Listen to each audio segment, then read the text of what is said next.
What does it take to prepare for a role like this? I can't even imagine. I basically, I had a year to prepare, and I basically just talked like Reagan around the house, my poor kids, my wife. I'd lived with that for a long time. Because I just wanted to learn it and forget it, But more importantly, it was about doing it beyond impersonation, and get to the human being behind the public persona. What would you see as the big message in the film for you? Character, ethics, truth. And he was such a quiet man and held such a big stick.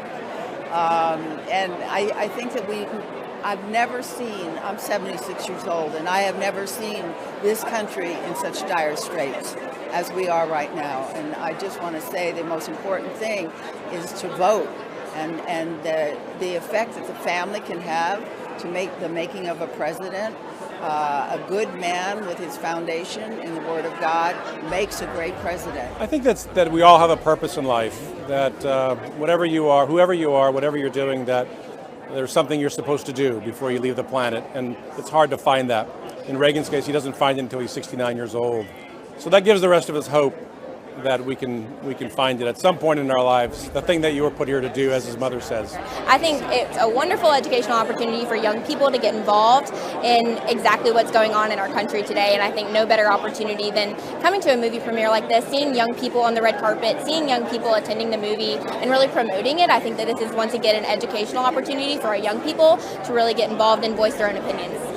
Historical movies right now are really important, especially ones that do illustrate the massive issues with socialism and the way that countries can fall into it so easily, and the way that Ronald Reagan had to fight for it all those years ago. And Peace Through Strength is a foreign policy assessment, and I think that we can do that again now. Reagan found a way to take ideals and principles that are very important to conservatives and mainstream them. While the left wouldn't give him credit for mainstreaming them, the proof is in the pudding. 2 terms as president, followed by his vice president having a single term. 8 years later, his vice president's son served 2 terms. I mean, that's an unbelievable political legacy that should give hope to all conservatives who see the film. We joke that the movie took so long to make, but really the timing, I think, is perfect, because we're living in a moment where there's a great deal of confusion in the political order, not just between the left and the right, but within the right. And so what I want to see is a story of a man who transformed and really rejuvenated American politics at a time when we thought we were in a never-ending national malaise. And we might feel like we're in that moment right now. There are a lot of parallels between the 80s and today. And so what I'm looking for is an important political virtue, happens to be a theological virtue, which is a little bit of hope.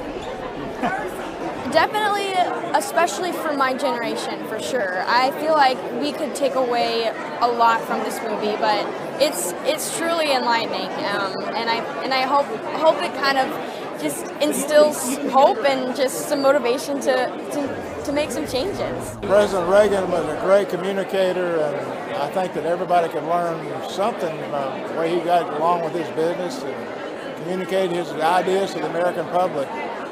It's very much like being in the music business. Tell me a little bit about the role you play in this film. I played James Baker, who basically campaigned against Reagan until Reagan won, and then Reagan saw the value in him and made him chief of staff. And James Baker was a really great negotiator, a great navigator of the political seas, and it was a big challenge for me to play him because he was a moderate. I'm not a moderate. You know, I'm really excited to see a bunch of our greatest actors tell the story of one of our most iconic presidents. Do you see a message in the film?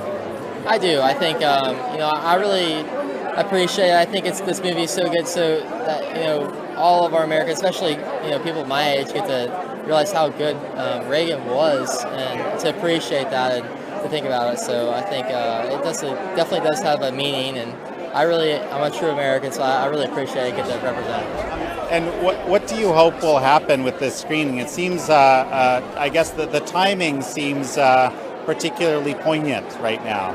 I think it does too, because so many people are talking about how do we preserve our freedoms and liberty? How do we make certain that people appreciate that this is the land of opportunity, and preserving access to that American dream. And I'm like a lot of moms and grandmoms, I want my kids and grandkids to dream those big dreams. And it's up to us to give them the opportunity to make them come true. It really is a very special film, and I think people of this generation, a lot of kids from the first screening I saw, they were going, I never knew that, I never knew that. It seems like that's happening now. So it's informative, but it's dramatically, it's so emotional, and Quaid, he should win an Academy Award for this thing. It's a good time, I think, for the message of this movie. I would say in our test audiences, people respond the most to Reagan and Tip O'Neill getting along, being functional, functioning government.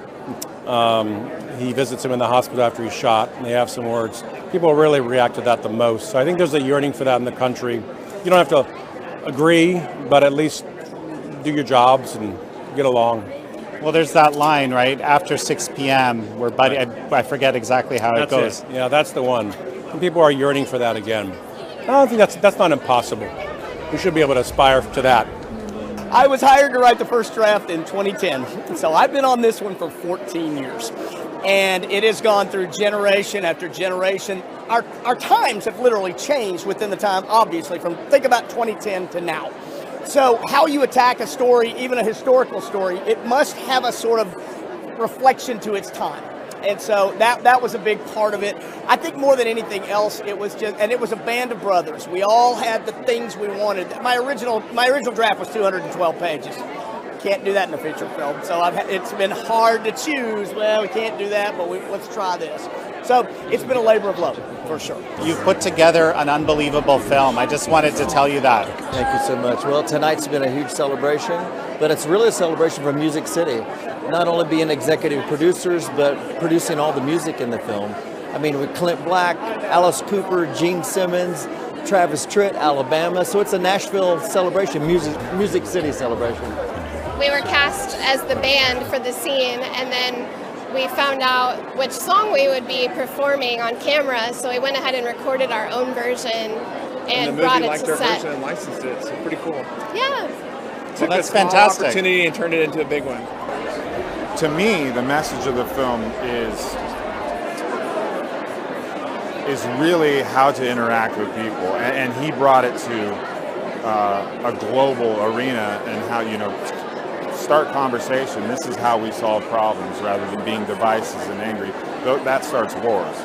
So I think a big part of this film is teaching people how to have conversations, talk, and hash things out. I kind of feel I was probably destined to play this role.